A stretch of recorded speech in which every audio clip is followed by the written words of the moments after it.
Hi guys, कैसे हैं आप लोग। सो गाइस, वीडियो में हम एनटी अभ्यास जो जेई के रिगार्डिंग क्वेश्चंस थे वो कर रहे हैं। सॉलिड स्टेट के पार्ट 2 है ये। पार्ट 1 इसका मैं ऑलरेडी अपलोड कर चुका हूँ। सॉलिड स्टेट की बात कर रहा हूँ मैं, और उसका लिंक आपको डिस्क्रिप्शन बॉक्स में मिल जाएगा। और वेरियस प्लेलिस्ट जो भी हैं वे भी आपको डिस्क्रिप्शन में मिल जाएगी, जैसे प्रीवियस ईयर्स की या नीट की चाहिए आपको, या ट्रिक्स की वीडियो चाहिए, एग्जाम्पलर की वीडियो चाहिए, राइट। सो फिलहाल इसमें स्टार्ट करते हैं। The number of unit cells present in 39 gram of potassium if it crystallizes as a body center cube is BCC. Now guys, इस टाइप के क्वेश्चन पिछले पार्ट में भी आए थे। उसमें मैंने आपको कहा था आपको दो तीन चीज़ें याद रखनी है, जैसे ये वाला formula small m upon capital m equals to z upon N A. आपको फिर मैंने कहा था इसके बाद ये भी याद रखना है, n small n equals to capital W upon small m. और एक था density equals to small m यानी mass per unit volume small we.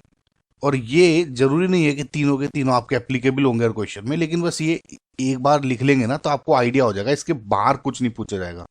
जहां पे स्मॉल लेटर्स लिखे हुए इसका मतलब है कि आप यूनिट सेल्स की बात कर रहे हैं, राइट। नाउ स्मॉल एम का मतलब क्या है, mass of unit cell. Capital M है मोलिक्यूलर मास। जेड यहाँ पे है नंबर ऑफ जो टोटल एटम्स होंगे, number of atoms. N A है एवोगैड्रो नंबर। यहाँ पे एन है नंबर ऑफ यूनिट सेल जो कि इस क्वेश्चन में पूछा गया है।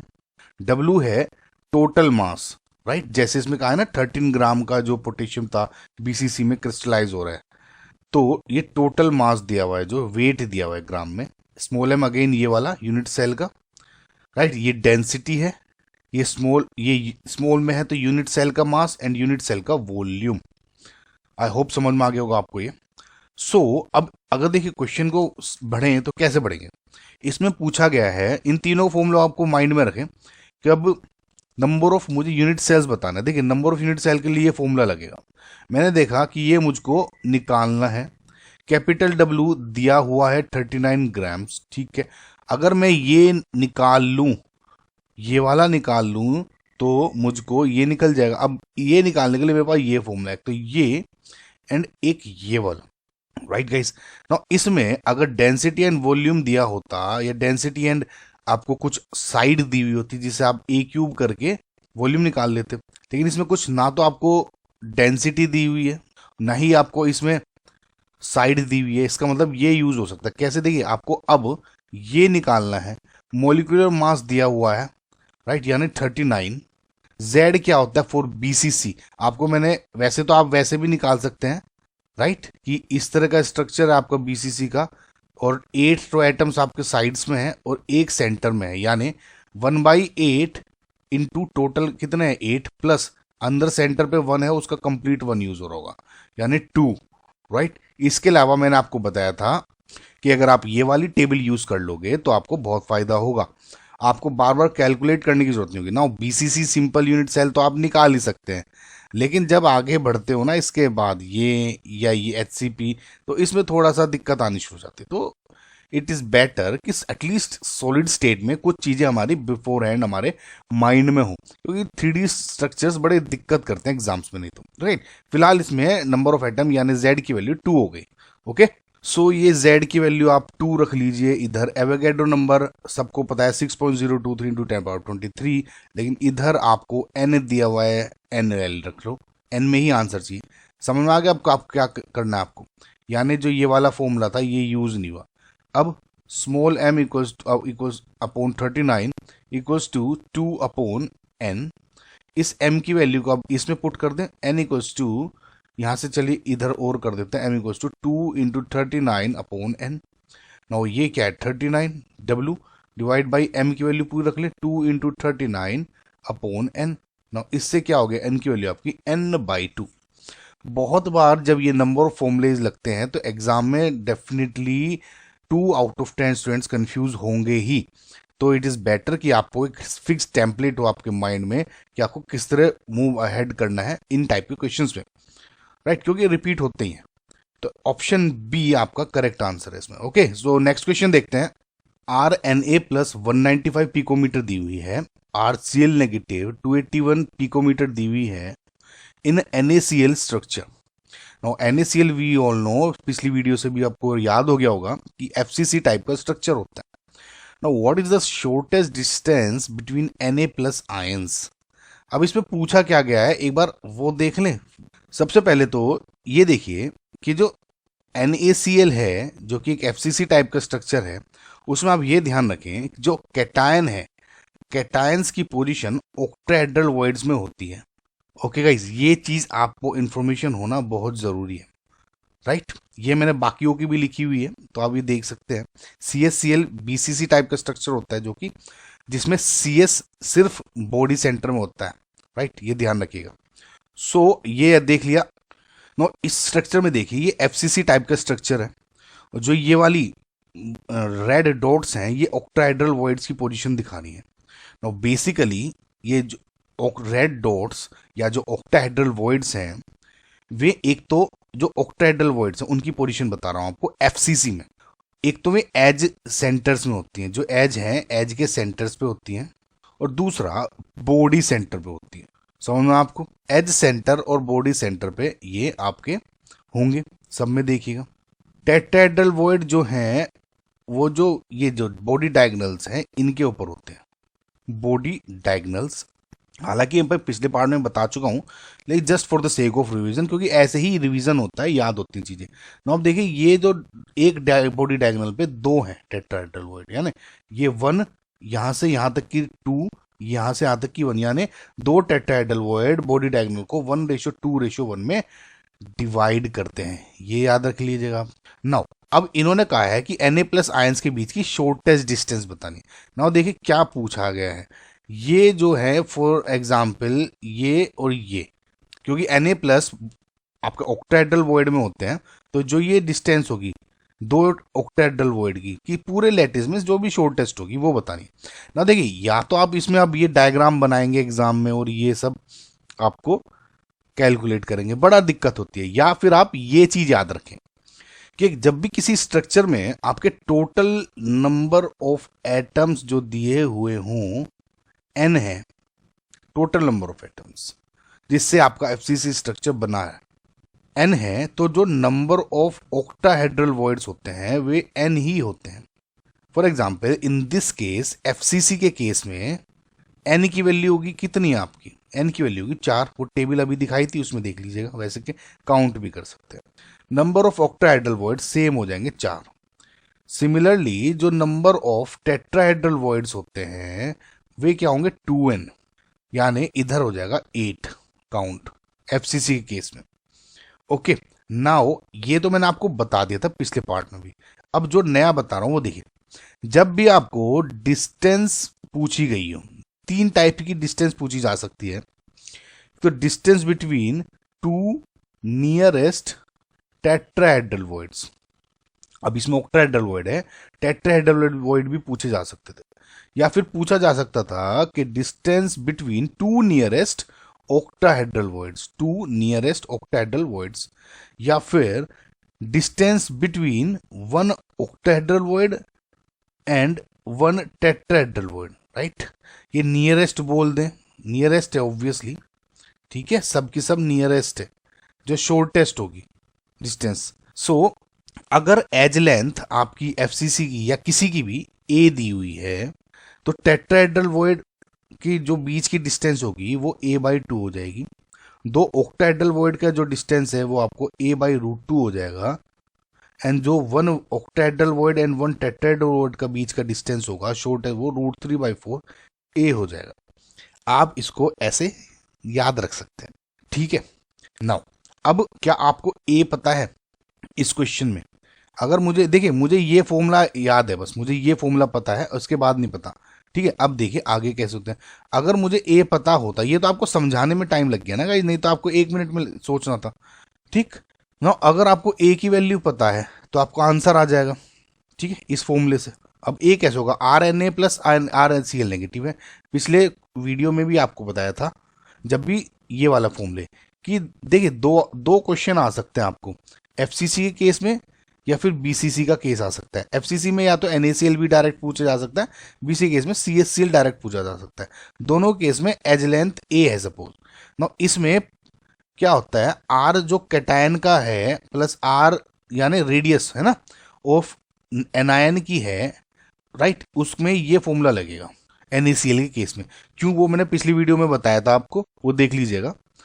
और CHCl के केस में क्या होता है, यही वाला जो सम है 2 प्लस आर नेगेटिव, वो √3a के इक्वल हो जाता है।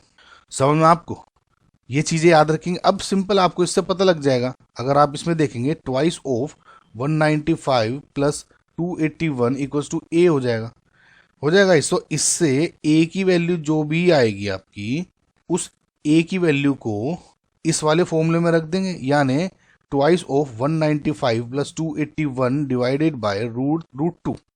अब ये हो गया आपका शॉर्टेस्ट डिस्टेंस, ये आपका आंसर हो जाएगा। इसको जब आप कैलकुलेट करोगे आपका आ जाएगा 673.06 पिकोमीटर।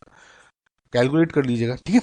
तो ऑप्शन बी आपका करेक्ट है। ये चीजें आपको सब कुछ समझ में आई, इसके बाहर आपको जो भी आएगा मतलब इसमें कवर हो जाएगा आपका, राइट।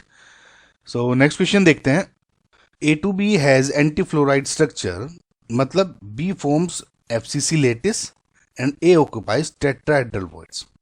अब इन्होंने कह दिया कि एक FCC स्ट्रक्चर है जहां पे जो B है फॉर्म्स द लेटिस, यानी सपोज नंबर ऑफ एटम्स जो मैं बोलता हूं, राइट, वो 4 है टोटल जो FCC स्ट्रक्चर बना है, total number of atom. And A occupies the tetrahedral void, यानी A क्या होता है, n अगर नंबर ऑफ एटम्स हैं तो ऑक्टाहेड्रल वॉइड्स n होगा, टेट्राहेड्रल वॉइड्स 2n हो जाएगा, बताया था ना, यानी इधर 2 × 4 8। ओके गाइस, सो आपको अब तक ये दिया हुआ है। आगे क्या कहा है, if all ions along any one body diagonal are removed then new formula of compound will be. इस टाइप का क्वेश्चन अभी पिछले में भी आया था, इसमें भी देख लीजिए। इस डायग्राम में देखिए गाइज, हालांकि मैं ये डायग्राम दिखा रहा हूँ गाइज, आप कहेंगे एग्जाम में इतना टफ कैसे बनाऊंगा, आपको याद रखने की जरूरत नहीं है इस डायग्राम को। फॉर्मूले जो बताए वो याद रखिए, वो बस आपको एक मैं हिंट दे रहा हूँ कि ताकि प्रॉपर पिक्चर क्लियर हो जाए। आपको भी मेन कैसे करना एग्जाम में वो बताऊंगा। इन्होंने कहा कि एक बॉडी डायगोनल से सारे आयंस रिमूव कर दो। अब देखिए, जब भी कोई एक FCC में, क्योंकि FCC का क्वेश्चन बहुत बार आएगा, बॉडी डायगोनल रिमूव करने को कहेंगे, तो देखिए क्या क्या है एक बॉडी डायगोनल में। ये यहां से यहां तक देखता हूं मैं। स्टार्टिंग में तो जो एटम्स हैं FCC वाले, ठीक है, मैं इसको एटम्स लिख देता हूं। ये भी एटम है, ये भी एटम, एटम्स ऑब्वियसली ये भी हैं, ये वॉइड्स हैं, ये जो मेन FCC लेट्स में है। उसके बाद 2 टेट्राहेड्रल वॉइड आ गए, राइट, और सेंटर में एक ऑक्टाहेड्रल वॉइड आ गया, और तो कुछ नहीं है। इसी तरह से आप एज लेंथ का भी याद रख सकते हैं, फेस का याद रख सकते हैं, काम आएंगे। ये एक सब के सब निकाल चुके हैं। नाउ ये कंप्लीट यूज हो रहा होगा 1 पार्ट, ये भी 1 पार्ट यूज हो रहा होगा, ये भी 1 पार्ट, ये 1/8 पार्ट यूज हो रहे होंगे, क्योंकि एज पे है, एज वाले 1/8 यूज होते हैं, वी नो दैट। अब क्या होगा, इन्होंने कहा कि A2B का पार्ट है। नाउ अगर मैं काउंट में देखूं, A2 है, B1 है, इधर A8 है, B4 है, ठीक है। तो मैं सबसे पहले तो इस रेशियो को इक्वल कर देता हूँ, ठीक है। अब मैं इधर सबको सपोज A को 8 करने के लिए 4 से मल्टीप्लाई कर देता हूँ, ताकि मुझे पिक्चर क्लियर हो जाए। B4 इस टाइप का है, एक तरह से डिवाइड कर दिया, अब ऑब्वियसली यही आएगा, लेकिन इस टाइप का मेरा कंपाउंड हो गया, ये वाला जो पूछा गया। अब अगर मैं ये माइनस कर दूं, यानी अब देखिए total number of atoms A यानी B 4 थे, राइट। अब B कितने हो जाएंगे न्यू केस में, टोटल तो 4 थे, माइनस, अब मैंने बॉडी डायगोनल से माइनस कर दिया, तो ये वाला माइनस हुआ एंड एक ये वाला माइनस हुआ, यानी 2, 4 में से 2 × 1/8 माइनस कर दूं, यानी आ जाएगा आपका 15/4। B डैश अब नया आपका 15/4 है। ए क्या है, टेट्राहेड्रल वॉइड्स है, देखिए यहां लिख देता हूं। तो ए में 8 थे टोटल इनिशियली, अब कितने माइनस हो गए, 1 एंड 2 कंप्लीट यूज हुए हैं, यानी 2 × 1 पार्ट, 1 पार्ट है ना, तो यानी 6 लिख लूं।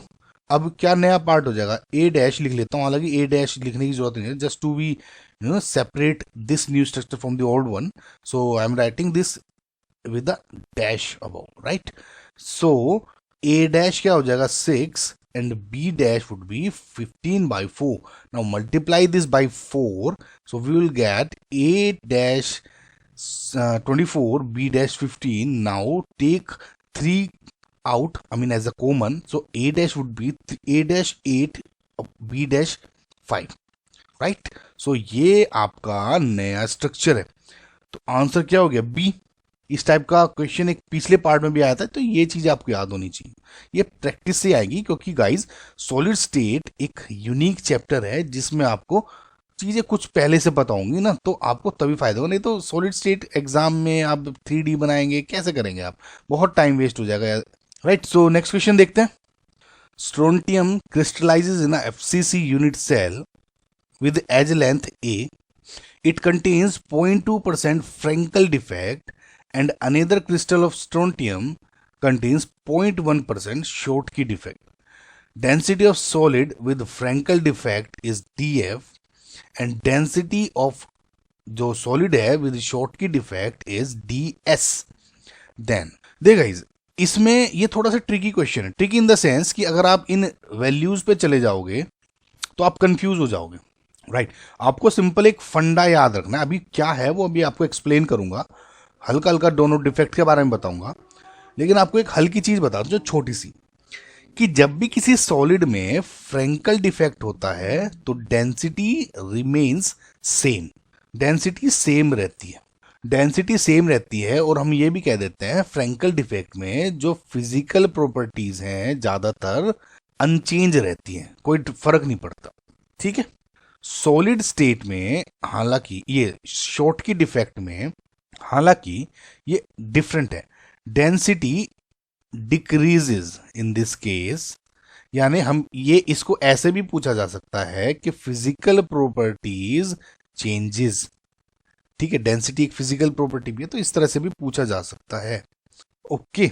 तो नाउ अब देखिए इसमें, अब ये चीज अगर आपको ऑलरेडी पता है, ठीक है, अब density of solid initially same था, एक सॉलिड था। आप समझे FCC यूनिट सेल है, मैंने दो उसके सैंपल साइज ले लिए, दो FCC, मैं FCC बना रहा हूं बस ऐसे ही, दो मैंने FCC टाइप के क्रिस्टल लिए, सेम टाइप है, सेम डेंसिटी।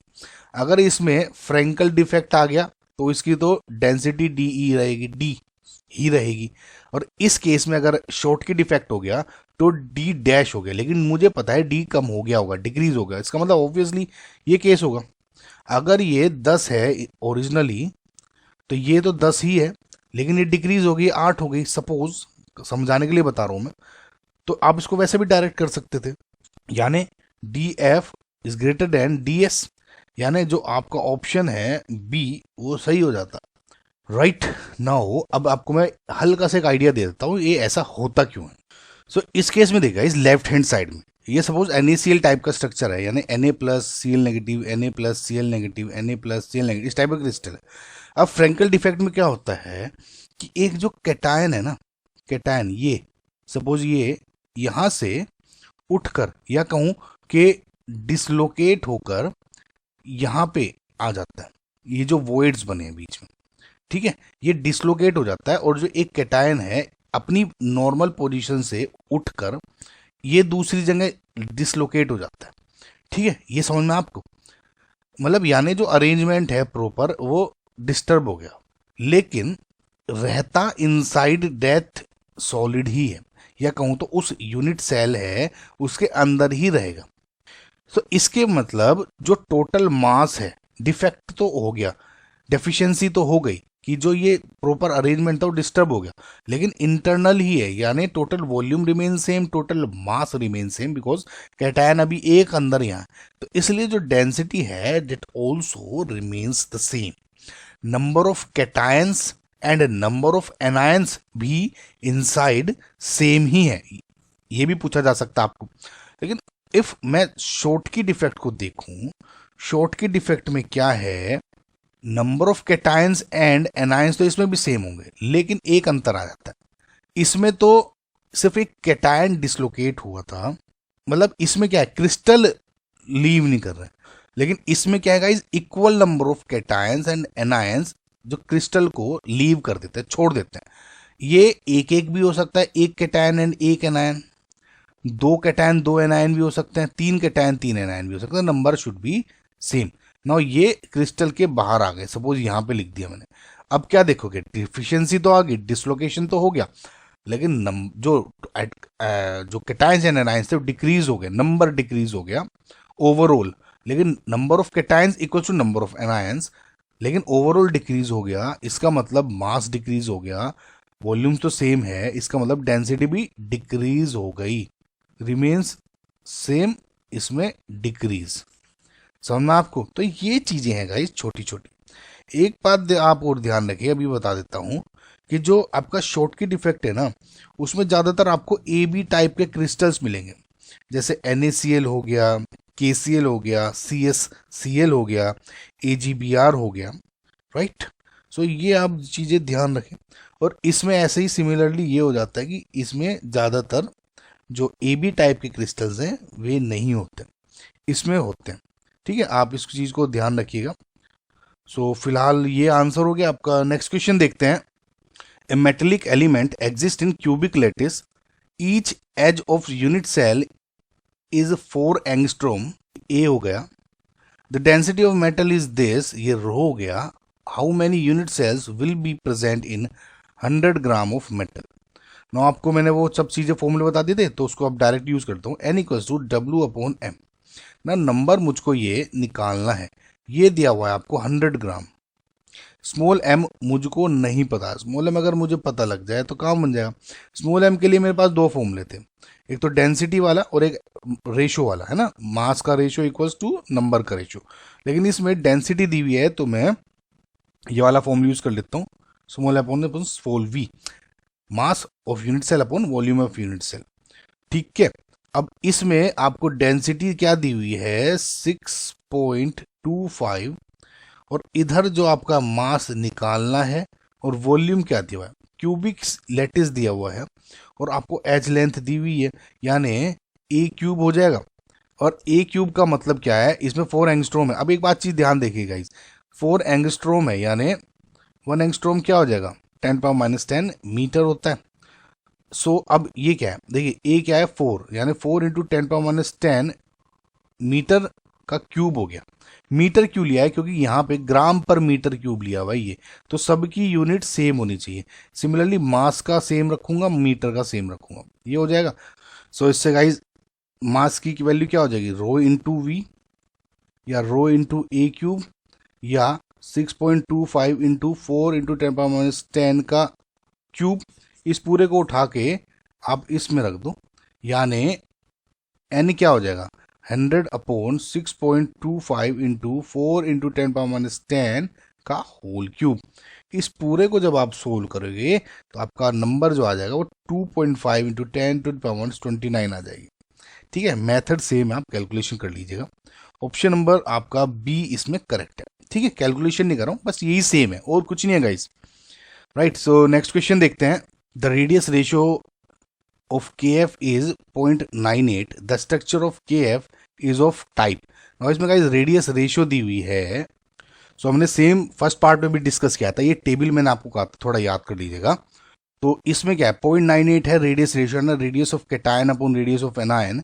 0.98 आपकी आएगी इस फील्ड में, तो यानी CSCl टाइप का स्ट्रक्चर हो जाएगा। ये एग्जाम्पल्स थे, ये बेसिक एग्जाम्पल्स। आप ये कहेंगे कि अब किसके अलावा कुछ और दे दिया जाए, नहीं आएगा, इसमें से इसी टाइप का आपसे पूछा जाएगा। ठीक है, NaCl दी गया, Mg हो सकता है ऊपर, तो ये मैंने कंबाइन ही करके दी हुई है, ये आपको एक जगह कहीं नहीं मिलेगी टेबल। ठीक है, तो CSCl टाइप का है, आपको ऑप्शन नंबर सी इसमें सही है option, right. So next question देखते हैं। In a compound oxide ion having CCP arrangement. Now मैंने आपको क्या कहा था गाइज, CCP और FCC को आप एक मान के चले। FCC का जो स्ट्रक्चर है, FCC की जो प्रॉपर्टीज होगी, CCP का स्ट्रक्चर है, CCP की प्रॉपर्टीज होगी।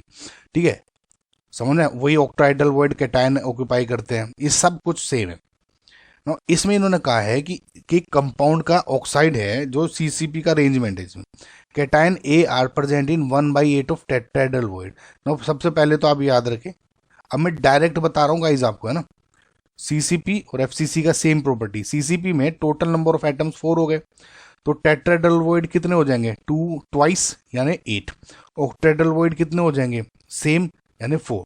ये बात रखिए ना, इसमें कहा है A are present in 1/8 of tetrahedral void, यानी इसका अगर मैं A निकालू इससे 8 इंटू 1/8 यानी 1, A की वैल्यू टोटल 1 ऑक्यूपाई करे।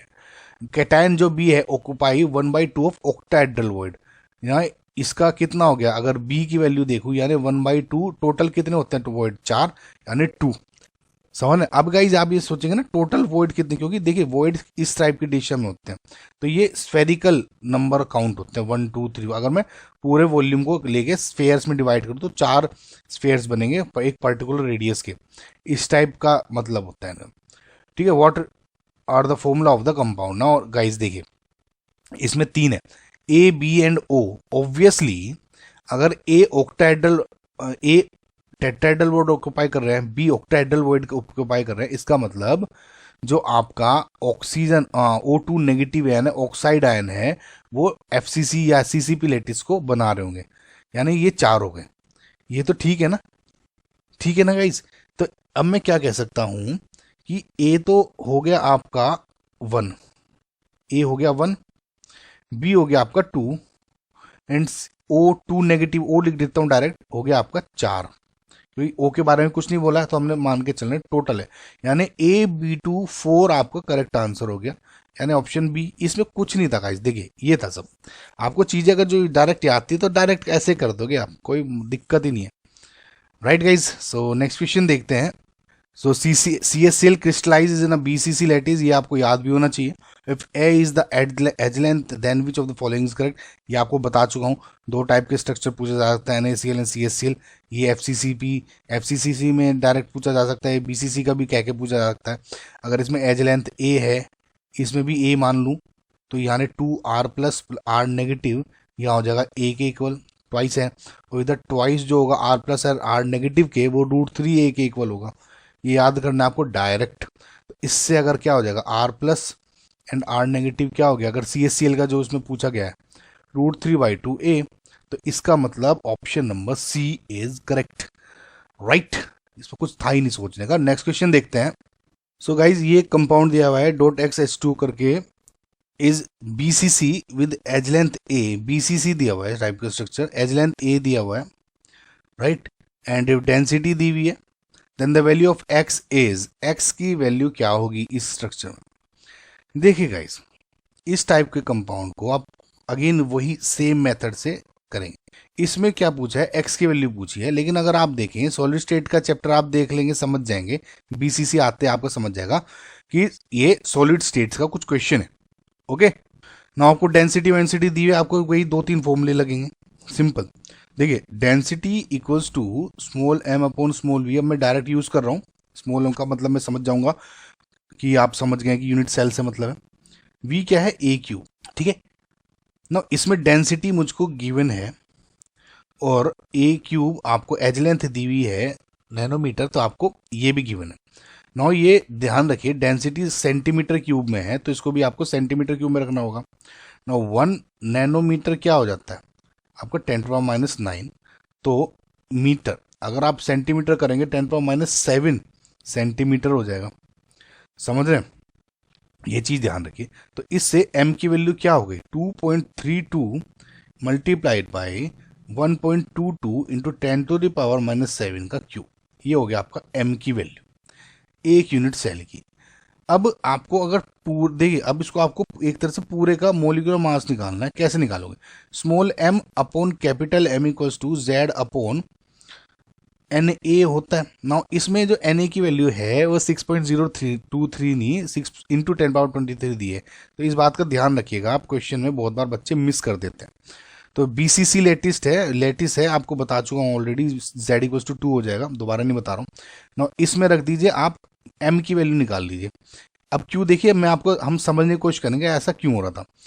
देखिए अब m की वैल्यू कैसे निकलेगी, m ये कैपिटल M की 2.3 ये इससे मल्टीप्लाई हो जाएगा 1.22 इंटू 10⁻⁷ का होल क्यूब, Na मल्टीप्लाई हो गया यानी ये 6 इंटू 10⁻23, ये अंदर 7 है ये बाहर 3 है, ठीक है, और डिवाइडेड बाई क्या हो जाएगा Z यानी 2, ठीक है। अब इसको जब आप पूरे को सोल्व करोगे इस m को, आपकी वैल्यू आ जाएगी 1264, यानी टोटल जो मोलिकुलर मास है इसका आपको m पता लग गया। अब देखिए ये 1264, अब देखिए आपने क्या किया इसमें, अगर देखिए TiAlSO4 3 4 ट्वाइस डॉट XH2O। इसका मोलिकुलर मास अगर मैं निकालूं, यानी इसका molecular mass suppose M1 plus इसका मोलिकुलर मास यानी M2, टोटल 1264 के इक्वल होना चाहिए। अगर इसका H2O क्या होता है 18 होता है, मोलिकुलर मास 16, ऑक्सीजन का 2, हाइड्रोजन के हो गए H2 के यानी 18। तो अगर मैं इसका M1 प्लस इसका X इंटू 18 कर दूं तो इक्वल हो जाएगा 1264। ठीक है, ये M1 में काउंट कर सकता हूं, सबके मोलिकुलर मास दिए हुए हैं, अलग अलग से दिए हुए हैं।